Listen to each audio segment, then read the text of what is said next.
My name's Ruby, I'm 28, and last month my parents tried to evict me from the only home I've ever known, all because my divorced sister decided she wanted my room. I never thought my own family could betray me like that, until the moment I saw the truth staring me in the face. Have you ever had family turn against you? Tell me where you're watching from in the comments, and don't forget to subscribe for more stories about family drama and emotional courage. I always thought the worst kind of betrayal would come from strangers, maybe from a boss who didn't appreciate me, or from a friend who spread a rumor behind my back. But I never imagined it would come from the very people who raised me, the ones I trusted more than anyone else, my own parents. That day started like any other. It was a Tuesday, early fall, the air crisp but still carrying a trace of summer warmth.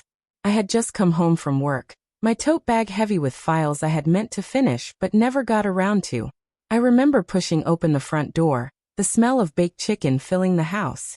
For a split second, I felt the comfort of home, familiar walls, the sound of the TV murmuring in the living room, my mom humming in the kitchen. But comfort can be misleading. Sometimes it's the quiet right before the ground splits open. I hung my keys on the little hook by the door, dropped my bag onto the hallway bench, and called out, "I'm home." I didn't think much of it at the time when no one answered. Mom usually popped her head out, Dad grunted from his recliner, something like that. Instead, the silence had a strange heaviness to it. I made my way toward the kitchen, already pulling the elastic out of my hair. That's when I noticed my sister sitting at the dining table.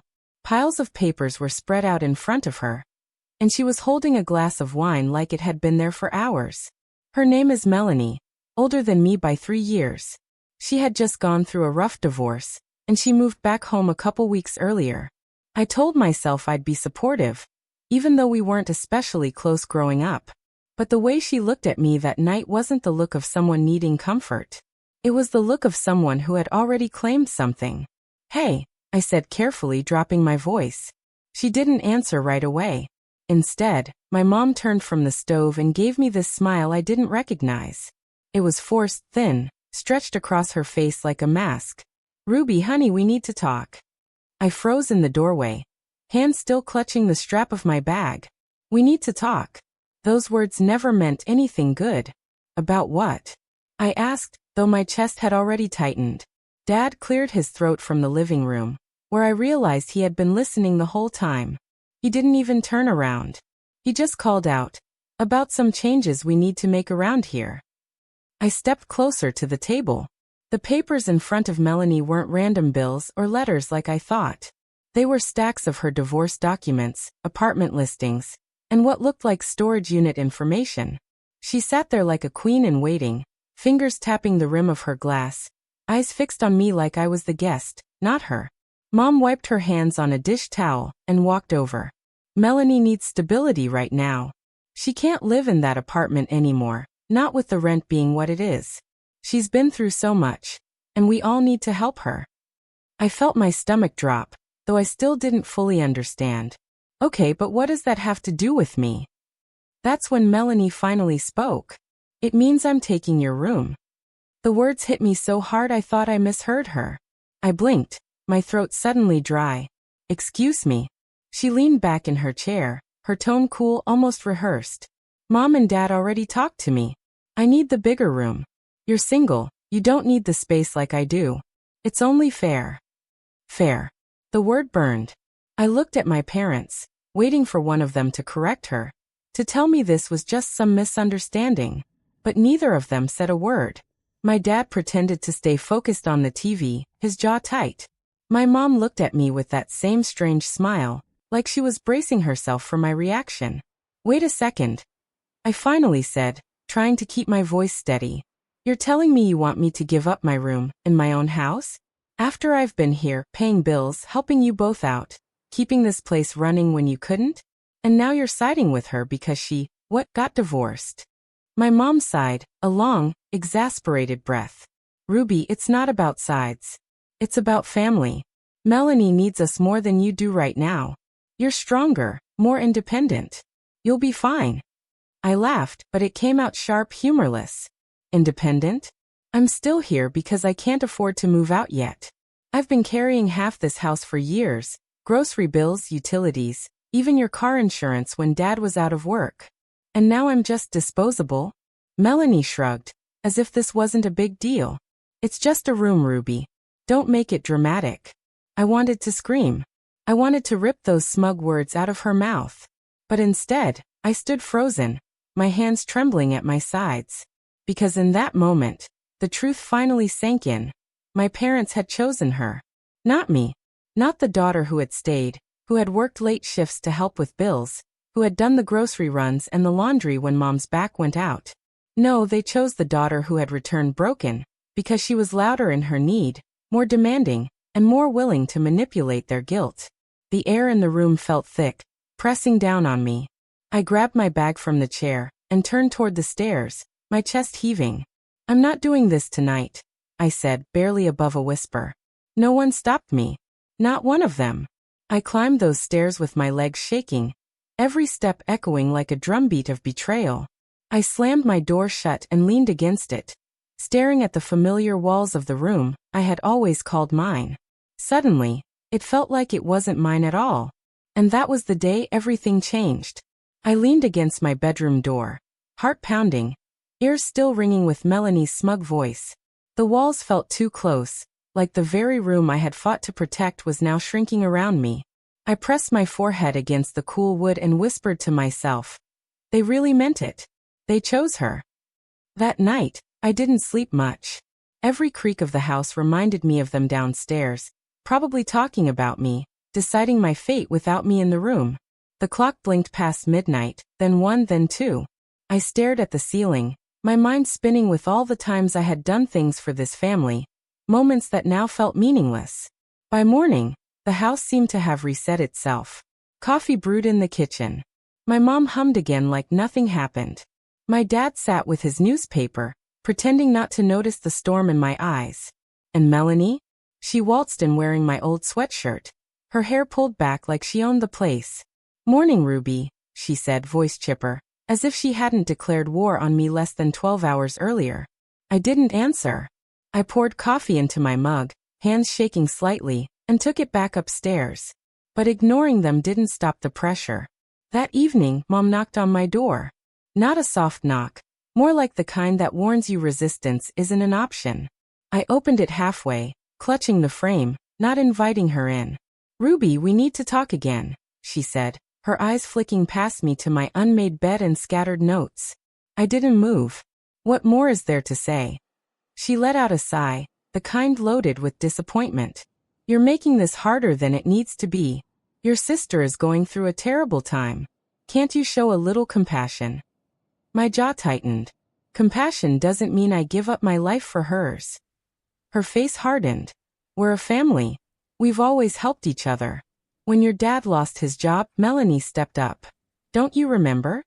I did remember. I also remembered how she loaned money but never let us forget it. How she lorded it over me like she was the golden child. But I bit my tongue, because arguing with Mom was like talking to a locked door. She leaned closer, lowering her voice. You're stronger, Ruby. You can handle this. Your sister can't. She needs the space more than you. And there it was, the guilt card. I'd been expecting it. Still, it stung like a fresh wound. After she left, I sat on the edge of my bed, staring at my hands. Stronger? Independent? Those words sounded flattering, but in her mouth they were weapons. They meant, you don't matter as much because you can survive anything. You don't get to need help. You don't get to say no. Over the next week, the tension spread through the house like smoke. Melanie began moving little things into the hallway, boxes of books, framed photos, even kitchen supplies from her apartment. She didn't ask where to put them. She just lined them up like breadcrumbs leading toward my room. One night, I found one of her boxes on my bed. Not in the hallway. Not by the stairs. On my bed. I marched downstairs, holding it in my arms. Why is this in my room? She barely looked up from the TV. Oh, sorry. Thought you wouldn't mind. I just needed the space.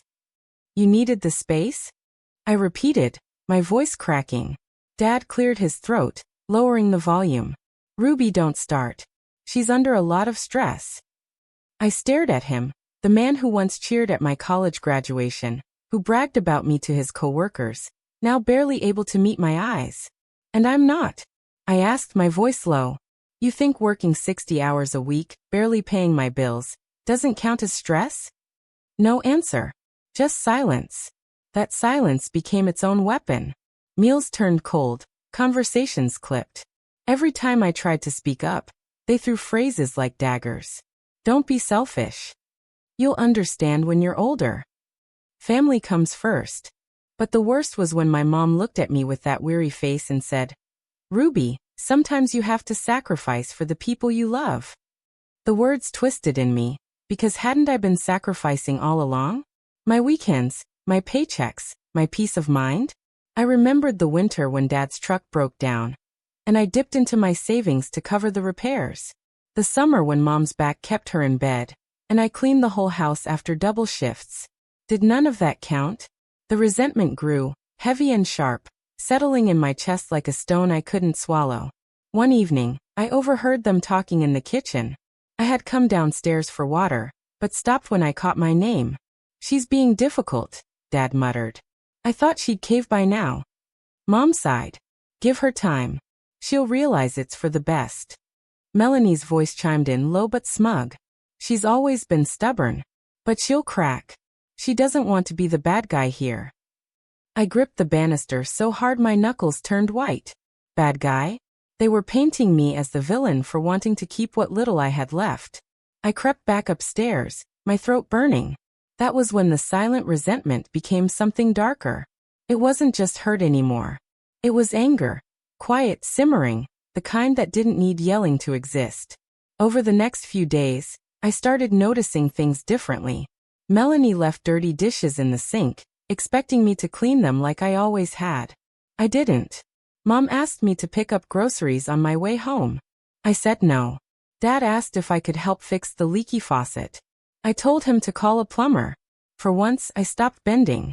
The shift was small but powerful. It unsettled them. I saw it in the way they glanced at me, in the way Melanie's smile faltered when I ignored her jokes. They weren't used to me standing firm. But standing firm came with its own price. The air at home grew colder. Meals turned into silent standoffs. I ate in my room, locking the door behind me. The house didn't feel like home anymore. It felt like enemy territory. And still, the pressure didn't stop. One Saturday morning, Melanie knocked on my door, her voice sweet. Ruby, can we talk? I opened it just enough to see her. She leaned against the frame, arms crossed. Look, I get that you're upset. But this is temporary. You'll move on eventually, and I'll finally have some peace. Isn't that what you want for me? For your sister? Her words twisted in my chest. She wasn't asking. She was demanding, cloaked in the language of family. I closed the door in her face. That night, I lay awake again, staring at the ceiling. The resentment had turned into something else now, a realization. They weren't going to stop. They weren't going to wake up one morning and remember all I had done for them. They had decided who mattered more, and it wasn't me. And if I didn't find a way to protect myself, they were going to take everything. The kitchen felt like a battlefield after that confrontation. My parents had stormed off, leaving the heavy silence to press against me like a weight I couldn't shake. I stood frozen near the sink, the faint hum of the refrigerator the only sound in the house. My hands trembled as I gripped the edge of the counter, trying to keep myself from collapsing under the emotions flooding me. I had never felt so alone in my own home. I couldn't talk to my parents. They had already chosen their side. My sister? She had her arms folded like she was the queen of the castle, smirking as if victory was already hers. It became painfully clear. The people I thought I could lean on were the very ones trying to tear me down. That night, I lay in bed staring at the ceiling, sleep refusing to come. My mind replayed every word my parents had said, every accusation, every guilt-ridden command. She needs you more than you need that apartment. Family comes first. Stop being selfish. The words scratched against my chest like thorns. But then another thought pushed through the pain. Maybe I didn't need their approval to survive this. Maybe, just maybe, strength could come from outside of blood. The next morning, I decided to take a different path. Instead of isolating myself, I texted my friend Marlene, someone I had known since high school. She had always been the kind of person who could see through my silence, the kind who never judged me for being quiet when life got too heavy. Coffee today? I typed, my thumb hesitating before hitting send. Her reply came within seconds. Say when. I'm there. Meeting her at the little diner downtown felt like opening a window after days in a stuffy room. The smell of fresh coffee, the clinking of dishes, the low chatter of strangers. It all felt alive compared to the suffocating silence of my parents' house. When Marlene saw me, she pulled me into the kind of hug that lasted longer than usual, the kind that said, I know you're not okay, but I've got you. We slid into a booth by the window, and for a moment, I just stared at the steam rising from my cup, unsure how to even begin. Finally, I whispered, my parents are trying to push me out for my sister. Marlene's eyebrows shot up, her lips tightening as she set her cup down. They what? They want me to move out of my apartment, so she can have it. They said I don't need it as much because I don't have kids. My voice cracked, and I felt tears threatening again. She leaned forward, eyes blazing. Ruby, that's not okay. That's not love, that's manipulation. Hearing those words from someone outside my family was like a spark of validation I didn't realize I was desperate for. I wasn't crazy. I wasn't being dramatic. Someone else saw it too. Over the next few weeks, I started opening up to more people I trusted. At work, my colleague Janet noticed I was quieter than usual and invited me to lunch. I hesitated, but eventually shared a piece of what was going on. To my surprise, she nodded with understanding. My brother tried something similar when our mom passed. Family can be the worst when they think they're entitled. It wasn't the exact same situation, but the empathy in her voice soothed something raw in me. Piece by piece, I started to realize that family could mean something bigger than the people who shared my last name. It could be the people who chose to stand by me, even when it wasn't their responsibility. One evening, I came home to find a letter slipped under my door. For a split second, I thought it was from my landlord, or worse, from my parents trying to scare me again. But when I unfolded it, my chest tightened. It was from Mrs. Green, the elderly woman who lived down the hall. Her handwriting was shaky but warm. I heard raised voices the other day. I don't know what's going on, but I want you to know, you're a good neighbor. Don't let anyone make you feel otherwise. If you ever need company, knock on my door. I make a mean peach pie. I held the letter to my chest, tears spilling freely now. Mrs. Green and I weren't close. We exchanged polite smiles in the hallway, maybe a quick word about the weather. But in that moment, her kindness meant more than anything my own parents had offered in weeks. Of course, the storm at home didn't calm down. If anything, my parents doubled down. My sister flaunted her supposed right to my apartment at every opportunity, dropping little comments at dinner like, when I move into Ruby's place, as though it were already settled. My parents didn't correct her. They nodded, even smiled. But I didn't react the way I used to. Instead of crying or retreating, I reminded myself of the strength I was gathering from outside these walls. Marlene's fierce loyalty, Janet's understanding, Mrs. Green's unexpected letter. Bit by bit, they were stitching together a net under me, one my parents couldn't tear apart. One particular night stands out. My father cornered me in the living room, his face red, his voice raised. Why are you making this so difficult, Ruby? Your sister needs you to step up. You should be proud to sacrifice for her. For the first time, I didn't shrink back. My hands trembled, but my voice stayed steady. Dad, I've given enough. I'm not moving out. This isn't sacrifice, it's being pushed aside. The room went silent. My father's jaw clenched, but for once I didn't look away. I walked past him, my legs shaking, but my heart stronger than it had been in weeks. Later that night I texted Marlene. I finally stood up to him. I said no. Her reply came quickly. Proud of you. Remember, you don't need their approval. You've got people who see your worth. That became my mantra in the days that followed. Every time the guilt returned, every time my mother sighed and muttered about me being heartless, I reminded myself, my worth isn't defined by their demands. I started journaling late at night, pouring every thought, every fear, every small victory onto paper. In those quiet hours, I began to see my story differently, not as one of a daughter failing her family, but of a woman learning to draw her own boundaries. And slowly, the resentment shifted. It didn't vanish. How could it, when the betrayal ran so deep? But instead of poisoning me, it fueled me. It reminded me that I deserved better, that I could seek strength beyond the people who tried to break me. One Saturday afternoon, I decided to knock on Mrs. Green's door. She greeted me with a wide smile, her apron dusted with flour.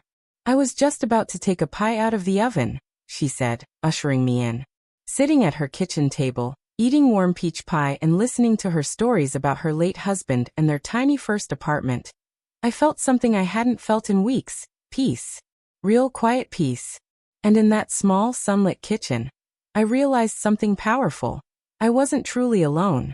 Blood may have betrayed me, but chosen connections, friends, neighbors, even kind colleagues, were filling the cracks my family had left behind.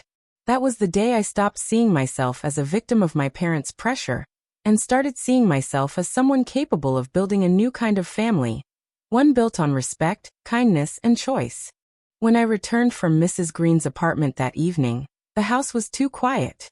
Not peaceful quiet like hers, but the kind of silence that comes before a storm. My shoes tapped lightly against the hardwood as I crossed the hallway, every step echoing louder than it should. I could feel the tension before I even saw anyone. The living room light was on. My sister sat curled into the recliner with her phone in hand, her nails tapping the screen like she had nothing in the world to worry about. My mother was on the couch, arms folded, lips pressed into a tight line. And then my father emerged from the kitchen, a folded paper in his hand, his jaw set as though he'd rehearsed something he was determined to deliver. I stopped in the doorway. "What's going on?" He held the paper up like a weapon. "We've decided. It's time you stop dragging this out." The words hit me like ice. My stomach knotted, but I forced my voice steady. "Decided what?" "That apartment should belong to your sister," my mother said, her tone sharp, cutting through the air. "She needs stability. She has a child to raise. You don't. You're being selfish holding on to it." I felt my pulse hammer in my ears. They weren't even hiding it anymore. This wasn't a discussion, it was an ambush. "I'm not giving up my home," I said firmly, though my knees felt weak. "I worked for it. I pay for it. It's mine." My sister finally looked up from her phone, smirking. "Come on, Ruby. Don't be dramatic. You'll land on your feet." "I won't. That apartment is wasted on you." The smugness in her voice made my chest tighten with heat. For weeks, I had bit my tongue, swallowed my anger, tried to reason. But now, with the three of them lined up like a firing squad, something inside me snapped. "You think my life doesn't matter because I don't have a child?" My voice rose, sharp, trembling with fury. "You think I'm disposable? You're twisting this," my father barked. "We're asking you to do what's right for your family. That's what decent people do." "No," I shot back. "You're asking me to disappear so she can take my place. That's not family. That's betrayal." The room went still. My mother's eyes narrowed, my sister crossed her arms, and my father's jaw flexed. I thought they might back down, but instead, he placed the folded paper on the coffee table. It was a typed notice. My heart lurched when I read the first line. "Notice to vacate." "You went to my landlord?" My voice cracked with disbelief. "We spoke to him," my father admitted. "He agreed to make things easier for your sister. You have 30 days. My knees nearly buckled. My own parents had gone behind my back to strip me of my home. I felt the air drain from my lungs, replaced by a heavy, burning anger. "You don't get to do this," I said slowly, my voice shaking but louder than I thought possible. "That's my lease. My name is on it. Not yours. Not hers." "You think a piece of paper means more than blood?" my mother snapped. "Yes," I said without hesitation. "Because that piece of paper represents respect. Something none of you are giving me." My sister scoffed, tossing her phone onto her lap. "Why are you making this into some big tragedy? Just pack your things. You'll survive." I turned on her, the words spilling before I could stop them. "Do you even hear yourself? You waltz in here with your drama, your divorce, your mess, And suddenly my life doesn't count? You don't get to rewrite the rules just because you failed at yours. Her face reddened, eyes flashing with rage. How dare you? How dare I? I cut her off. How dare you take and take and take, and still act like I owe you everything? The air was electric, sharp enough to cut. My father slammed his fist on the table, making the coffee cups rattle. Enough! You will not speak to your sister that way. I stared at him, my voice dropping low. And you will not treat me like I'm nothing. For the first time, there was no tremor in my words, no begging for their understanding. Just raw defiance. The silence that followed was deafening. My mother's mouth opened, then closed again. My sister shifted in her chair, suddenly less confident. My father glared, but something in my eyes must have told him I wasn't bending this time. That night, the house became a war zone. My parents muttered loud enough for me to hear, throwing guilt like daggers. She doesn't care about family. She's heartless. We raised her to be better than this. I stayed in my room, clutching Mrs. Green's letter like a lifeline, reminding myself I wasn't crazy for fighting back. The walls couldn't block out every cruel word, but they couldn't strip me of my resolve either. The real showdown wasn't a single explosion. It was the battle of every meal, every hallway crossing, every slam of a door. The tension built like pressure in a sealed jar, waiting for the final twist that would shatter it all. It came one Saturday morning. I walked into the kitchen to find boxes stacked by the door, my boxes. They'd gone into my room, pulled out my things, and packed them without asking. What is this? My voice broke with a mix of fury and disbelief. We're helping you, my mother said flatly. You weren't moving fast enough. This way it's done. You went through my things? I whispered, rage surging hot through my chest. You weren't listening, my father said coldly. We had no choice. I felt the ground shift beneath me. They hadn't just pushed me, they'd violated me, stripped away the last shred of respect. But instead of breaking, I straightened. My voice came out calm, almost too calm. You've made one mistake, I said. You thought I was powerless. My sister laughed nervously. What? You gonna cry to your friends? I looked each of them in the eye. No. I'm going to fight back. And you're going to regret underestimating me. For the first time since this all began, they looked unsettled. My mother blinked, my father's brow furrowed, and my sister's smirk faltered. The balance had shifted. Not because they stopped attacking, but because I stopped letting it crush me. That night, I sat on my bed surrounded by the half-packed boxes they'd forced on me. I touched each one, not with despair, but with a new kind of determination. They thought they had cornered me. What they didn't know was that their cruelty had lit a fire I couldn't ignore anymore. The showdown at home wasn't just about my apartment. It was about reclaiming my right to exist without being sacrificed for someone else's mistakes. And now that I had faced them head-on, I knew I couldn't turn back. I wasn't the same Ruby who once begged for their approval. I was someone stronger, sharper, and ready for whatever came next. I sat on the edge of my bed, the boxes stacked around me like silent witnesses. A day ago, I might have seen them as proof of defeat. Now I saw them as tools of freedom. My parents thought they'd force me into a corner. They were wrong. This time, I would walk out on my own. Not because they pushed me, but because I chose to. The decision didn't come with a rush of relief.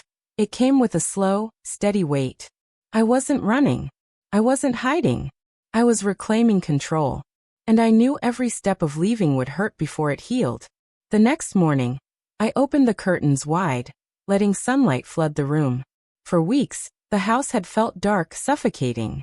Now, with dust motes swirling in the golden light, I felt something shift.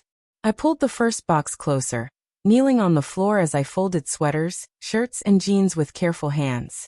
Every piece of clothing carried memories: Christmas mornings, late-night shifts, lazy Sundays. I held each one briefly before setting it down. Halfway through, I found an old photo tucked between books on my shelf. It was me and my sister as kids, sitting on the swings in our backyard, hair tangled from the wind, smiles wide and innocent. My throat tightened. I set it aside, unsure whether to pack it or leave it behind. That was the hardest part. Not the leaving itself, but deciding which parts of the past deserved to come with me. Around noon, I stepped out into the hallway carrying one of the heavier boxes. My mother was in the kitchen, slicing vegetables with quick, sharp motions. She didn't look up. "You don't have to help," I said flatly, setting the box down by the door. Her knife paused for just a second before resuming its rhythm. "It's your choice," she muttered, voice cold. "Don't act like we forced you." I let out a short laugh, bitter but calm. "Keep telling yourself that." For once, she didn't argue. Maybe she was tired. Maybe she knew the fight was already lost. Later that afternoon, the landlord stopped by. Mr. Fletcher was a broad-shouldered man in his 60s, always smelling faintly of coffee and tobacco. He had been neutral through all of this, but when he saw the boxes by the door, he raised an eyebrow. "So you're moving out?" he asked carefully. "Yes," I said. My voice was steady, though my heart felt heavy. "But it's not because of what they tried to do. It's because I won't live like this anymore." He nodded slowly, his eyes flicking toward the kitchen where my parents whispered behind the door. "You're a good tenant, Ruby. Quiet. Paid on time. I'd rent to you again if you find something nearby." The kindness in his tone nearly broke me. "Thank you," I whispered. That evening, I carried another box outside. The autumn air was crisp, carrying the scent of leaves and faint chimney smoke. Mrs. Green spotted me from her porch, her little dog tugging at its leash. "Ruby," she called, concern etched across her face. "You're really leaving?" I set the box on the hood of my car and nodded. "Yes. I need to." She walked closer, her hand brushing my arm. "Sometimes walking away is the bravest thing. Don't let them convince you otherwise." I smiled faintly. "You've been more family to me than they have these past weeks." Her eyes softened, and for a moment, I felt less alone. Inside, the house felt smaller with every box I carried out. My sister avoided me all day, staying in her room with the door closed. But as I packed the last of my books, she finally appeared, leaning against the doorway with arms crossed. "You really think you're winning by leaving?" she sneered. I looked up at her, exhaustion and clarity mixing in my chest. "It's not about winning. It's about peace. Something you clearly don't understand." Her mouth opened like she wanted to fire back, but no words came. For once, she was the one left speechless. The final box was the hardest. It wasn't heavy, just filled with framed photos, journals, and keepsakes. As I taped it shut, my father appeared, arms folded tightly across his chest. "So that's it," he said. "You're walking away from your family." I stood slowly, meeting his eyes. "No. You walked away from me the moment you chose her over me. I'm just following through." His jaw clenched, but he said nothing more. I brushed past him, carrying the box to the door. Loading the car took hours, but when I finally shut the trunk, a strange calm settled over me. The driveway was bathed in the orange glow of streetlights, the house looming behind me like a shadow I no longer belonged to. My parents stood by the doorway, silhouettes against the light. Neither spoke. Neither tried to stop me. I slid into the driver's seat, my fingers gripping the wheel. For a moment, doubt pricked at me. Was I making a mistake? But then I remembered the eviction notice on the table, the boxes packed without my permission, the years of being second best. No, this wasn't a mistake. It was survival. I drove slowly at first, the familiar streets rolling past like old memories. Every corner held pieces of my childhood, but instead of clinging to them, I let them go. My future wasn't here anymore. By the time I reached the small apartment I had signed for earlier that week, the moon was high, silver light washing over the building's plain brick walls. It wasn't much, just a one-bedroom with thin carpets and squeaky cabinets, but it was mine. As I carried the first box inside, a wave of relief hit me so hard I almost cried. For the first time in months, the space around me felt safe. I spent the night unpacking little by little, setting up the essentials, a bed, a lamp, a few dishes. It was quiet, almost too quiet, but the silence didn't carry judgment or resentment. It was clean, fresh, waiting for me to make it my own. I placed the childhood photo of me and my sister on the nightstand. I didn't keep it because I missed her. I kept it to remind myself of the girl I used to be, the one who still believed family meant safety. That girl deserved better. And now, finally, I was giving her better. The next morning, sunlight poured through the blinds. waking me gently instead of the sharp voices I had grown used to. I brewed coffee in my tiny kitchen, the rich smell filling the air, and sat at the table with a deep sigh. This was mine. My space. My choice. For the first time in a long time, I felt free. Walking away hadn't been easy, but it was necessary. I didn't leave defeated, I left on my own terms. And that made all the difference. My parents and sister could keep their house, their guilt, their endless battles. I had something far more valuable now, peace. And as I took that first sip of coffee in the quiet morning, I knew I had finally reclaimed myself.